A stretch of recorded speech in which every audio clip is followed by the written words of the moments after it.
Urusi imetoa pendekezo kwamba wanatarajia mazungumzo ya mara ya pili kati ya Ukraine pamoja na Urusi yatafanyika mjini Istanbul pale nchini Uturuki tarehe 2 mwezi wa 6 mwaka 2025, na mazungumzo hayo yatakuwa yanalenga hasa kuwasilisha hati ya amani, mapendekezo ya amani ya kila eneo. Waziri wa mambo ya nje wa Urusi Bwana Sergei Lavrov amesema Moscow iliandaa mkataba wake ulioahidiwa wa amani unaoelezea masharti ya Kremlin ya kumaliza vita vya Ukraini na itawasilisha kwa Kiev katika duru mpya ya mazungumzo ya moja kwa moja huko Istanbul ambayo yanatarajiwa kufanyika Juni 2 mwaka 2025. Urusi imependekeza kufanya duru inayofuata ya mazungumzo ya moja kwa moja na Ukraini huko Istanbul mnamo Juni 2 kwa nia ya kufikia suluhu ya amani endelevu. Waziri wa mambo ya nje wa Urusi amezungumza. Wakijibu kauli ya Lavrov, Ukraine imesema iko tayari kwa mazungumzo ya moja kwa moja na Urusi, lakini wameashiria kwamba Moscow inahitaji kutoa masharti yake ya amani mapema ili kuhakikisha mkutano huo unatoa matokeo yaliyokuwa sahihi. Hatupingi mikutano zaidi na Warusi na tunangojea risala yao, waziri wa ulinzi wa Ukraine Bwana Rustem Umerov aliandika bandiko hilo kwenye ukurasa wa X akisema upande wa Urusi unaangalau siku 4 zaidi kabla ya kuondoka ili kutupa hati yao na kuifanyia ukaguzi kabla hatujakaa katika meza ya mazungumzo.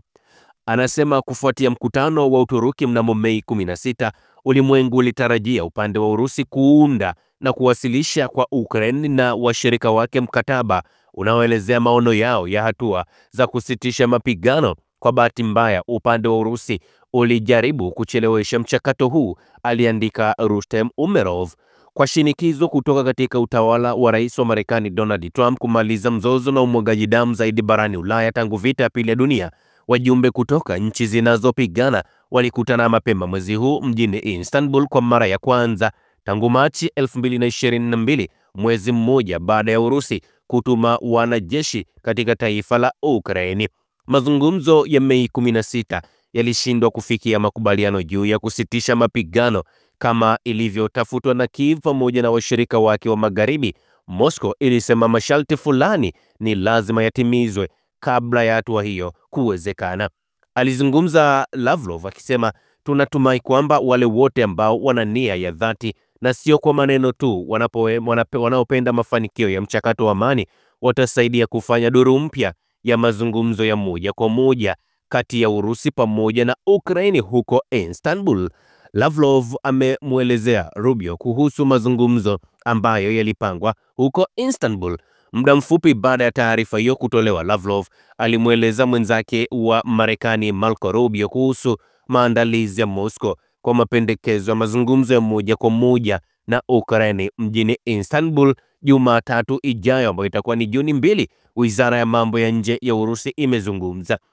Wakizungumza kwa njia ya simu, Lavrov alimwambia Rubio kuhusu maandalizi ya upande wa Urusi kwa mapendekezo maalum ya duru inayofuata ya moja kwa moja ya mazungumzo kati ya Urusi pamoja na Ukraine huko Istanbul. Katika simu, Lavrov alizungumza mambo mengi sana, ambapo pamoja na mambo mengine alinukuu kauli ambazo zilizungumzwa kati ya rais wa Urusi Bwana Vladimir Putin pamoja na rais wa Marekani Donald Trump Mei 19, akisema kwamba Moscow iko tayari kufanya kazi na Ukraini kwenye mkataba kuhusu makubaliano ya amani ya siku zijazo. Mapema Jumatano, Vladimir Mediansky, mkuu wa ujumbe wa Urusi katika mazungumzo ya amani kuhusu Ukraini, alisema kwenye ukurasa wa Telegram kwamba amempigia simu waziri wa ulinzi wa Ukraine Rustem Umerov na mapendekezo ya tarehe na mahali mkutano ujao utakapofanyika, akisema, wacha nisisitize hapo, tuko tayari kuanza mjadala muhimu na wakina wa kila mmoja pamoja na vidokezo vya makubaliano ya kifurushi juu ya uwezekano wa kusitisha hayo mapigano. Alizungumza hivyo huyu mjumbe wa Urusi. Kando na msemaji wa wizara ya mambo ya nje ya Urusi Maria Zakharova alisema ili kubaliwa kuwa Urusi na Ukraine kila mmoja itatayarisha maono yake ya njia za suluhu na usitishaji mapigano na zitajadiliwa na kubadilishana katika duru inayofuata ya mazungumzo kati ya Urusi pamoja na Ukraine. Kwa hiyo Urusi wao wanachosema ni kwamba tayari wao wako tayari kukutana hiyo tarehe 2 ya mwezi wa 6 mwaka 2025.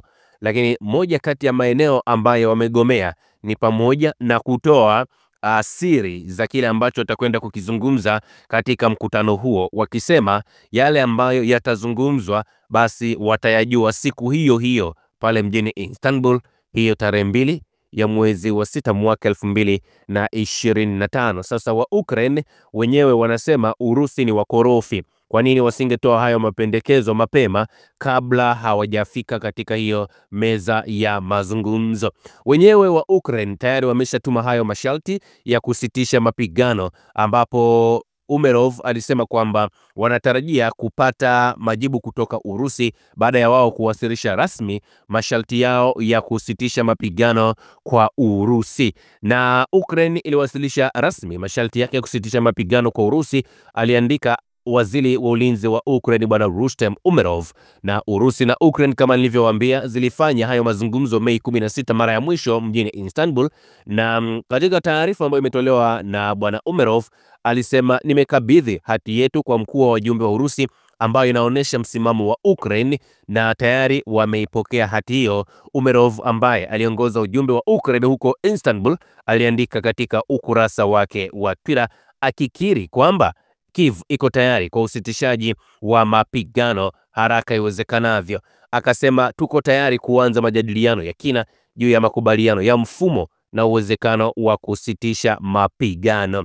Kwa hiyo Urusi wao hawajapeleka hayo makubaliano, ila tayari wa Ukraine wameshapeleka hiyo proposal au mapendekezo yao ya usitishaji wa mapigano, nini ambacho wanakihitaji katika eneo hilo. Na tunasubiri tuone kama Urusi utabadili msimamo au itakuwaje. Lakini tuangalie taarifa nyingine ambayo inagonga headline, inagonga vichwa vya habari mbalimbali ulimwenguni. Ni kauli ambayo imezungumzwa na rais wa Marekani bwana Donald Trump, ambaye amesema Rais Putin anacheza na moto, huku Marekani ikipima vikwazo vipya dhidi ya Urusi. Anasema rais wa Marekani Donald Trump amemwonya kiongozi wa Urusi Vladimir Putin kuwa anacheza na moto na hivyo kuzidisha hali ya wasiwasi, huku Washington ikizingatia vikwazo vipya dhidi ya Ukraine. Matamshi hayo yanafuatia Trump kumuita Putin ni kichaa kabisa baada ya shambulizi la ndege zisizokuwa na rubani, huku mazungumzo ya kusitisha mapigano yakiwa yamekwama. Rais wa Marekani Donald Trump alimwonya Putin Jumanne kwamba anacheza na moto, akimsuta mwenzake wa Urusi wakati Washington ikiandaa vikwazo vipya dhidi ya Moscow kutokana na vita ya Ukraine. Taarifa ambazo zilitolewa zilionyesha kwamba bwana Donald Trump amemwita Putin amechanganyikiwa kwa kukwama kwa mazungumzo ya kusitisha mapigano, na kauli hiyo ilikuja siku 2 baada ya kumwita kiongozi wa Urusi ni mwenda wazimu kufuatia shambulio kubwa la ndege zisizokuwa na rubani dhidi ya Ukraine. Moscow ambayo yenyewe ilivamia Ukraine mnamo Februari 2022 ilisema kwamba inajibu mashambulizi ya Ukraine yaliyoongezeka dhidi ya raia wake yenyewe na kuishutumu Kiev kwa kujaribu kuvuruga juhudi za amani. Juhudi za kidiplomasia za kumaliza vita zimeongezeka katika wiki za hivi karibuni, lakini Putin ameshutumiwa kwa kukwamisha mazungumzo ya amani. Kile ambacho Vladimir Putin hakitambui ni kwamba kama nisingekuwa mimi, mambo mengi mabaya sana yangekuwa tayari yametokea kwa Urusi, na ninamaanisha mabaya sana. Hivyo bwana Putin anacheza na moto, maneno ya Donald Trump. Lakini kauli ambayo imetolewa na rais wa Marekani bwana Donald Trump inamaanisha nini? Hii ni moja kati ya kauli ambayo inaweza ikawaponza si tu wa Marekani bali hata wale ambao wanaitegemea Urusi katika kumaliza mgogoro. Ikulu ya White House ilisema Trump alikuwa akiweka chaguzi zote wazi. Vita hivi ni kosa la Joe Biden, na rais Trump amekuwa muwazi kuwa anataka kuona mabadiliko ya amani ambayo yamejadiliwa. Rais Trump pia ameweka chaguzi zote mezani. Waziri wa habari anayefahamika kama Caroline Leavitt alizungumza na wanataaluma ya habari. Mtangulizi wake Joe Biden kidemokrasia aliweka vikwazo vikali baada ya uvamizi wa Urusi. Trump hadi sasa ameepuka kile ambacho anasema inaweza kuwa ni vibaya sana kuweka vikwazo katika mabenki ya Urusi. Lakini Haya matamshi ya bwana Donald Trump yanaashiria mabadiliko makali kutoka katika mtazamo wake wa awali dhidi ya Putin, ambaye mara nyingi amekuwa akizungumza naye kwa njia ya simu. Kuchanganyikiwa kwake na kushindwa kumaliza vita ambavyo alisema angeweza kusuluhisha ndani ya masaa 24 kumeonekana jambo hili limekuwa ni gumu zaidi kutokana na vikwazo anavyokutana navyo. Siku zote bwana Donald Trump yeye amesema pamoja na rais wa Urusi ni watu marafiki sana. Kwa hiyo wataangalia namna gani wanavyoweza wakamaliza mgogoro. Raia wakiwemo wanawake na watoto ambao walijeruhiwa katika kile ambacho rais wa Marekani anasema ni shambulizi baya la ndege zisizokuwa na rubani. Ulinzi wa anga wa Urusi uliharibu ndege 2331 za Ukraine kati ya Mei 20 na 27. Haya rais wa Marekani bwana Donald Trump hayaoni kama yana athari kubwa sana kwa Urusi. Anachokiona ni Urusi kufanya mashambulizi. Maseneta wa chama cha Republican Lindsey Graham pamoja na Democrat Richard Blumenthal pia walitoa wito wa vikwazo vipya vya pili kati ya Urusi. Mjumbe wa Trump Ukraine Keith Kellogg alizungumza kwamba mazungumzo yajayo ya amani kati ya Urusi na Ukraini, ikiwa yatafanyika Geneva badala ya Moscow kukataa kufanyika pale Vatican. Lengo litakuwa ni kuwaleta Trump na Putin na Zelensky pamoja na kuliondoa jambo hili la mapigano. Serikali ya Uswisi haijathibitisha kuwa inaandaa mazungumzo yajayo. Kwa hiyo unaweza ukaona kwamba hali ni ngumu kidogo. Rais wa Marekani bwana Donald Trump katika vitu ambavyo alikuwa anaviandaa mapema sana ilikuwa ni kujaribu kumhadaa rais wa Urusi bwana Vladimir Putin, ili rais wa Urusi bwana Vladimir Putin aweze kuhadaika na kuacha ile mipango yake aliyokuwa nayo.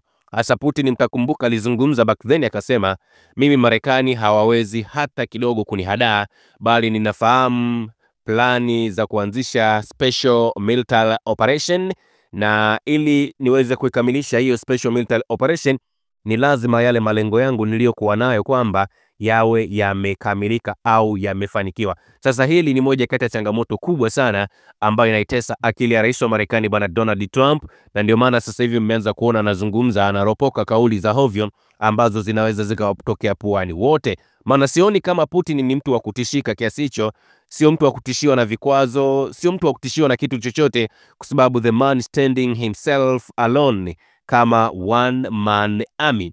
Usisahau kusubscribe, like na kubonyeza alama ya kengele. Asante.